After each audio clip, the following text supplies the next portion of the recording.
যোৱাবাৰ ২৭ ফেব্ৰুৱাৰীত হৈছিলে।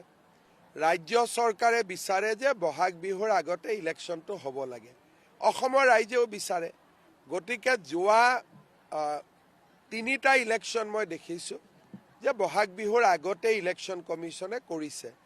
গতিকে এইবাৰো ধৰি ল'ব পাৰোঁ, যোৱাবাৰ হয়তো ২৭ ফেব্ৰুৱাৰী কৰিছে, তাৰ আগৰবাৰ ১ মাৰ্চত ঘোষণা কৰিছিলে। গতিকে দুদিন তিনিদিনৰ তাৰতম্য থাকিব পাৰে, কিন্তু মোটামুটি ইলেকশ্যনৰ মাজত এতিয়া আমি সোমাই গ'লোঁ। যিকোনো মুহূৰ্ততে ইলেকশ্যনৰ ঘোষণা হৈয়ে যাব।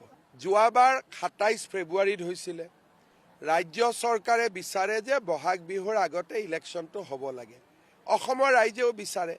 গতিকে যোৱা তিনিটা ইলেকশ্যন মই দেখিছোঁ যে বহাগ বিহুৰ আগতে ইলেকশ্যন কমিশ্যনে কৰিছে। গতিকে এইবাৰো ধৰি ল'ব পাৰোঁ, যোৱাবাৰ হয়তো ২৭ ফেব্ৰুৱাৰী কৰিছে, তাৰ আগৰবাৰ ১ মাৰ্চত ঘোষণা কৰিছিলে। গতিকে দুদিন তিনিদিনৰ তাৰতম্য থাকিব পাৰে, কিন্তু মোটামুটি ইলেকশ্যনৰ মাজত এতিয়া আমি সোমাই গ'লোঁ।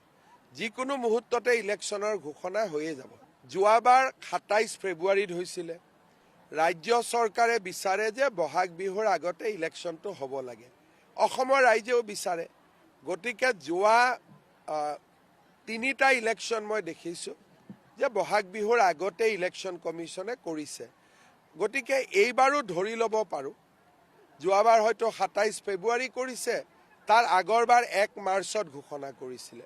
গতিকে দুদিন তিনিদিনৰ তাৰতম্য থাকিব পাৰে, কিন্তু মোটামুটি ইলেকশ্যনৰ মাজত এতিয়া আমি সোমাই গ'লোঁ। যিকোনো মুহূৰ্ততে ইলেকশ্যনৰ ঘোষণা হৈয়ে যাব। যোৱাবাৰ ২৭ ফেব্ৰুৱাৰীত হৈছিলে। ৰাজ্য চৰকাৰে বিচাৰে যে বহাগ বিহুৰ আগতে ইলেকশ্যনটো হ'ব লাগে।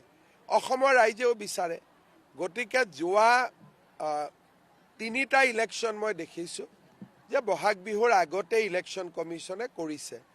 গতিকে এইবাৰো ধৰি ল'ব পাৰোঁ, যোৱাবাৰ হয়তো ২৭ ফেব্ৰুৱাৰী কৰিছে, তাৰ আগৰবাৰ ১ মাৰ্চত ঘোষণা কৰিছিলে। গতিকে দুদিন তিনিদিনৰ তাৰতম্য থাকিব পাৰে, কিন্তু মোটামুটি ইলেকশ্যনৰ মাজত এতিয়া আমি সোমাই গ'লোঁ। যিকোনো মুহূৰ্ততে ইলেকশ্যনৰ ঘোষণা হৈয়ে যাব। যোৱাবাৰ ২৭ ফেব্ৰুৱাৰীত হৈছিলে। ৰাজ্য চৰকাৰে বিচাৰে যে বহাগ বিহুৰ আগতে ইলেকশ্যনটো হ'ব লাগে। অসমৰ ৰাইজেও বিচাৰে। গতিকে যোৱা তিনিটা ইলেকশ্যন মই দেখিছোঁ যে বহাগ বিহুৰ আগতে ইলেকশ্যন কমিশ্যনে কৰিছে।